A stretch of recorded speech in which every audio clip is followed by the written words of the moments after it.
नमस्कार दोस्तों, मैं अभय कुमार।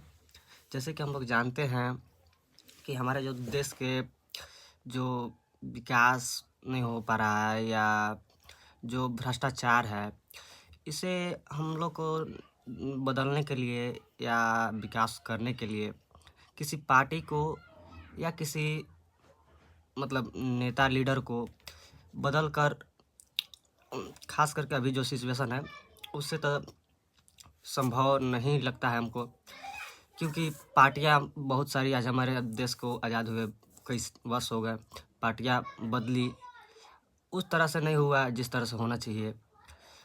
तो आज हम लोग जब बदलने की बात आती है तो पार्टियां बदल देते हैं। तब पर भी हम लोग देखते हैं कि हमारे समाज में विकास नहीं हुआ या नियम उतना अच्छा से काम नहीं कर रहा है।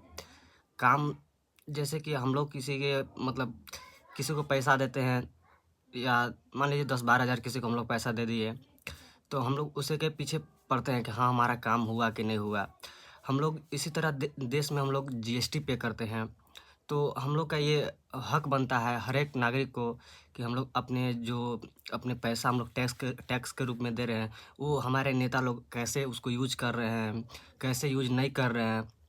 ये सब काफ़ी सारी बातें हैं, तो इस पर हम लोग को ध्यान देना चाहिए कि क्योंकि वो पैसा हम लोग का है और जब तक हम लोग उसके बारे में अधिकतर जानेंगे नहीं, तो कैसे हम लोग मानेंगे कि हमारा पैसा कहाँ जा रहा है, कैसे यूज हो रहा है। हम लोग अपने पैसे को गाँव में या घर में अच्छे तरीक़े से उसको सर्कुलेट कर लेते हैं पैसे को या चला लेते हैं। तो वैसे ही पैसा हमारे देश में जीएसटी के रूप में या और जो पैसे जाते हैं फंड में, ऐसे ही जाते रहते हैं।